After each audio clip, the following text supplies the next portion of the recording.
I just watched and reviewed the latest Transformers movie, Rise of the Beasts. So now it's time to rank every live-action Transformers movie from worst to best. That's right, 1 shall stand, and 6 shall fall. What's up, my dude? Your friendly neighborhood Tony here. And if you're not familiar with my channel, over here we talk about all the new movies coming out, movie reviews, we do ranking videos, trailer reactions, all that good stuff. So if you want to see that, make sure you subscribe. Also, if you want to see my review of the latest Transformers Rise of the Beasts, I will link that over here at the end of the video. So without further ado, let's get started with number 7 on my list, and that is Transformers The Last Knight. Holy shnikes. Transformers The Last Knight is the last of the Michael Bay directed Transformers movies, and please, robot transforming baby Jesus, let it stay the last. The Last Knight is a mess of a movie. It feels like a group of writers all got together in a room with a bunch of different ideas, and then at the end of it all just said, screw it, let's throw it all out there. From the opening scene, you know you're in for something special. Honestly, I had to double check to make sure I was watching the right movie. The movie has so many different plots that are going on at the same time. It opens up with this weird old English Merlin story that weaves into a tale about undercover government organizations and Nazi Germany. It is weird. In the movie, you do have Mark Wahlberg and Anthony Hopkins, who are both good actors. I love them both. I think they're fantastic, but the things that they have them saying and doing in this movie, it's just painful. So much of the story and the character motivations just make no sense. The humans in this movie are complete idiots. Not just the individuals, but the humankind element of the movie. And we end up spending so much time with characters that don't matter at all, and so little time with the characters that we do want to see. You know, like the ones in the poster. I suppose some of the action sequences are fun enough. You know, Michael Bay really does know how to direct action for the most part. If you're watching a Michael Bay movie, you know things are going to be bright and colorful and at least somewhat interesting to look at, but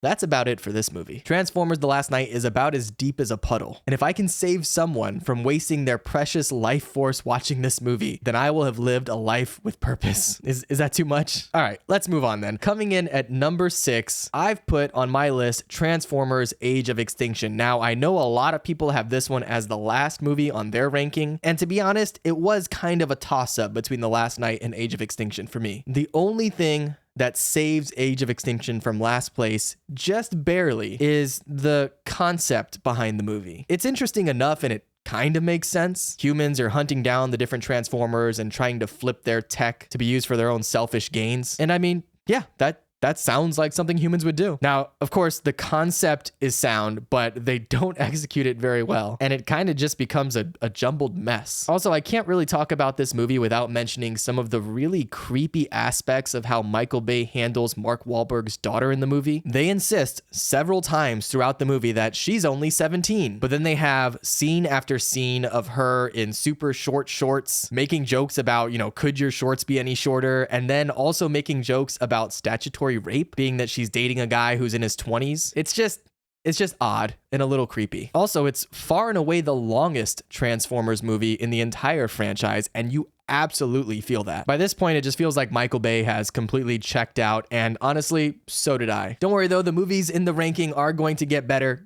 Just not quite yet. Coming in at number 5 is Transformers Revenge of the Fallen. This movie straight up feels like a cartoon in a lot of ways. And not a somewhat serious cartoon like the original Transformers. It feels like an episode of Looney Tunes. There's a bunch of slapstick jokes, people getting tased for laughs, moms eating pop brownies and losing their minds, dogs and robots humping legs. It is peak Michael Bay 8-year-old humor, which I guess if that's what you're going for, you nailed it. So I guess that's okay. But what isn't okay are the parts of the plot that just make no sense. For example, the whole movie kind of kicks off when Shia LaBeouf's character touches a shard of the cube from the first movie. And once he touches it, he kind of starts to lose his mind and he starts seeing symbols. But did they forget the whole end of the first movie? I mean, he was carrying the cube with his bare hands for the entire end of the movie. You know, touching it, and nothing happened. So yeah. My favorite fun fact about the movie though is that at some point in production, Shia LaBeouf injured his hand. And so they just kind of cut in a scene of him falling down. And then in the next scene, you see him with a full-on cast on his arm, like a medical grade cast with no real explanation as to where he got that from in the story. So Michael Bay either thought that we just wouldn't notice, or what's more likely is that he just didn't care. And that's why I just don't care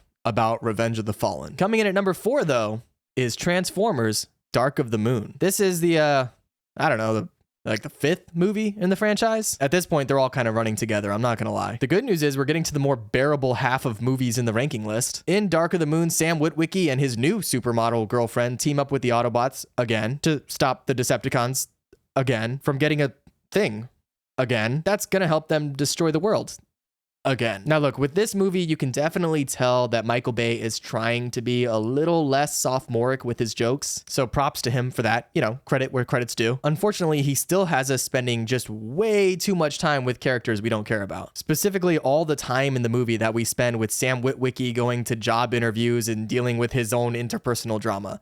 That's not why we're there. Now, that said, we do get a killer second half to the movie with honestly one of the most memorable fights in the entire Transformers franchise, the Battle of Chicago. This movie has some of the best action sequences in the entire franchise, and you get a little bit of fan service, a nod to Leonard Nimoy. He played Galvatron back in the day, but now he's playing Sentinel Prime, so it's kind of cool to see him in there. They even do a little Star Trek nod where he mentions the needs of the many outweighing the needs of the few, so that's cool. So yeah, there's a fair bit of fan service in the movie, some cool action sequences, and a fairly cohesive story. It's probably what I would consider overall to be the most middle of the road Transformers movie in the franchise, which is why it's in the very middle of my ranking list. But now we start to get to the good ones with my top 3. And coming in at number 3 for me is the most recent Transformers movie, The Rise of the Beasts. Transformers: Rise of the Beasts is the 7th live-action Transformers movie, and if you want to see my full review of it, of course, again, I'll link it at the very end of the video, so stick around for that. This is also the first movie in my ranking to not be directed by Michael Bay. It's instead directed by Steven Caple Jr., who previously had directed Creed 2, which was another really good movie. Taking place in 1994, this is an indirect sequel to Bumblebee, and to be fair, the plot is mostly the same as what we've seen in the other Transformers movies, so not a lot new there. You know, it's the whole humans and Transformers team up to find the thing, to stop the bad guys from getting the thing and destroying the world. Simple,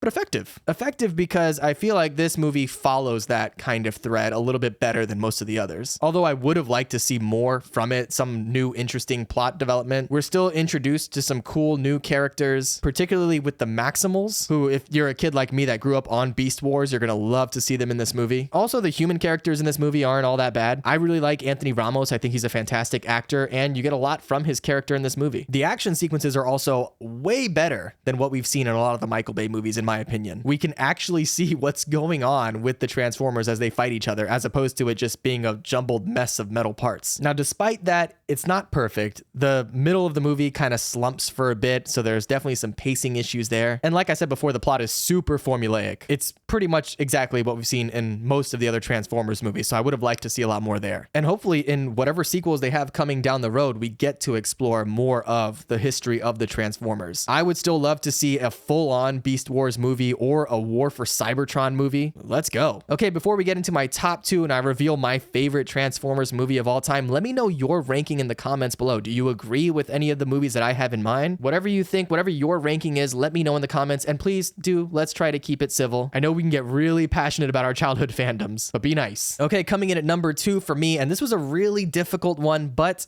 I'm gonna have to go with the original Transformers 2007. Now look, I know this movie was made to sell toys and to sell Happy Meals, and I know when I originally watched it back in 2007 as a youth, it implanted a subconscious bias deep in my brain that makes me like it more than I probably should, but I do. The original live-action Transformers hit me at just the right time, and I have a feeling it did the same for a lot of young people back in the day. It's got sick cars turning into giant fighting robots, a largely relatable, nerdy main character who somehow ends up with a smoke show of a girlfriend, so I mean, what's not to love? Of course, I know the writing isn't the best and the plot itself is kind of bland, and that some of the characters are pretty obnoxious and that we don't get to spend as much time as I would have liked to with the actual Transformers. But the original Transformers live action movie does one thing that is the most important thing a summer blockbuster movie can do, and that is it's fun. It's a good time. I mean, say what you will about Michael Bay, he knows how to make a fun action movie, and he shows that off in a big bad way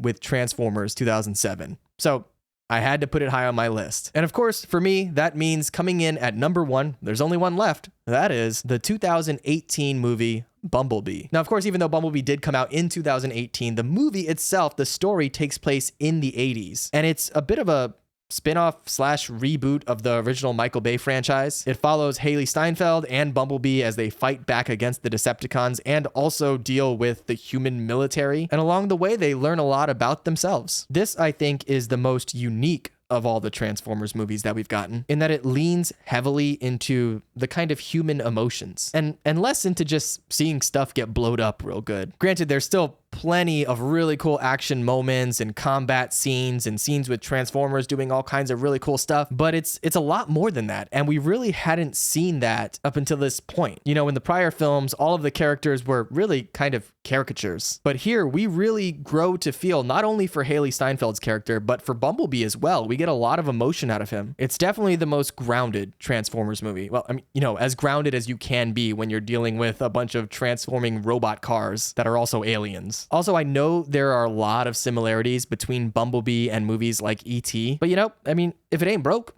don't fix it. Really, if we can get more Transformers movies like Bumblebee in the future, I'd love to see it. But of course, these are all just my thoughts, my opinions. This is my own individual ranking. Let me know what you think in the comments below. Drop down there and leave your movie ranking. As I mentioned before, I'll link my review of Rise of the Beasts right over here for you, so if you want, you can jump right into that. Otherwise, if you want to see more ranking videos like this, movie reviews, trailer reactions, and if you just want to keep up with all the new movies that are coming out, make sure you subscribe. All right, I'll catch you in the next one. Be good.